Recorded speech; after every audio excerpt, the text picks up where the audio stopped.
Wait, are you definitely rolling on your pocket? Oh, yeah. Okay, cool. Okay. Hey, everybody. Jem Schofield here with the C47 and another episode of Gearbox. It's just post NAB. I'm here on the High Line, pretty much my favorite time of year because the sun is out, though we now have a storm coming, but today has been absolutely gorgeous. And I'm hanging out with Mr. D. Fakos, and we are talking about upcoming projects. And I also wanted to do a little episode to talk a little bit about NAB and what I saw, what I'm excited about. Maybe Dan will throw out a couple of ditties as well. Not in any particular order, C300 Mark II definitely interests me.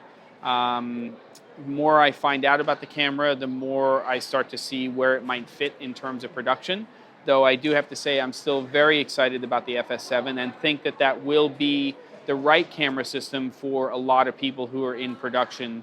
Entry point to me is a $10,000 camera because you really need that extension unit if you want to have things like timecode, Genlock, obviously the ProRes, transcoding in HD to the internal cards.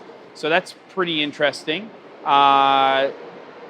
Yes, I know, it's loud. Well, it's New York, so you guys are going to have to deal with the fact that we've got a lot of noise. Number two, I would say, as a combo, is the Small HD 502 and the Sidefinder. Got a chance to look at the new UI for the 502 at a Small HD event, and I'm very, very impressed.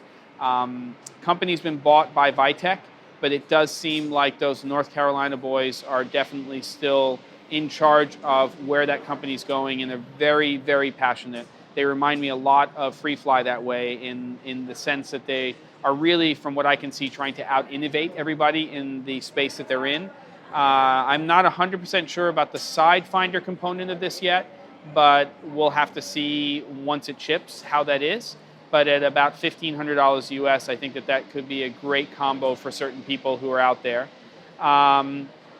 We're not worrying about the audio, Dan. We just kind of go with it. So that's number two. Number three, Matchbox light from Cineo Lighting. I love it. I'm a big fan of remote phosphor lights from Cineo and BBS Lighting. Ari's now gotten into the remote phosphor game as well. But this little Matchbox has a lot of punch. It's the right form factor. It's dimmable on the unit. So I'm really excited to see that light coming out. And I actually have one, and I've been using it on jobs already. And it can actually bounce, can give you a nice little quick key interior in interior situations. It's great for an eye light. It's great for some fill outside. So it has a lot of uses, and you can battery power it off of, in my case, I'm using the Sony NP battery adapter. So love that thing. Also loving, just lights in general, and somewhat partial because I've been developing this DP kit and the Booklight kit with Westcott based on their new Scrimgeour Cine system, and they now have a 2x2 flex light and a 1 foot by 3 foot flex light, and I love those. So I'm hoping to be using those on some jobs in the near future. Still haven't got my hands on Rode Link yet from Rode, but I'm really excited to see that wireless transmitter receiver system. Some of the other things, Mimic from FreeFly, ridiculous.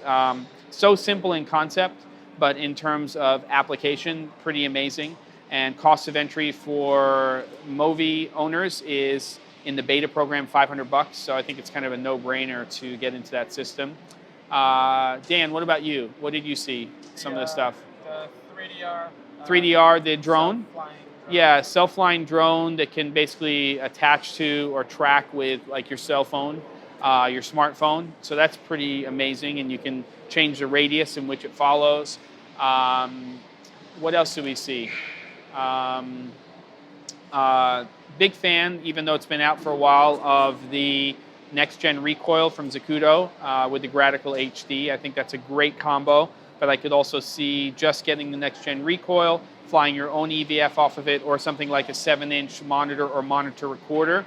So that is a nice combo. Anything else that you saw? I mean, there's a lot of stuff at the show, and I think we're starting to get some more. Well, Blackmagic, pretty interested in the fact that they've actually designed a camera that's like a camera in terms of ergonomics, and also their little monitor recorder, which I think is very interesting. So there's a lot of stuff happening in this space, and of course Halo from Red Rock, which we won't see for a while. That's exciting as well. And then some little innovations from companies like that, and Kessler on their second shooter. So that's kind of my thoughts on the NAB stuff. I'll have a lot more for you guys coming up, and I'll see you guys next time on Gearbox.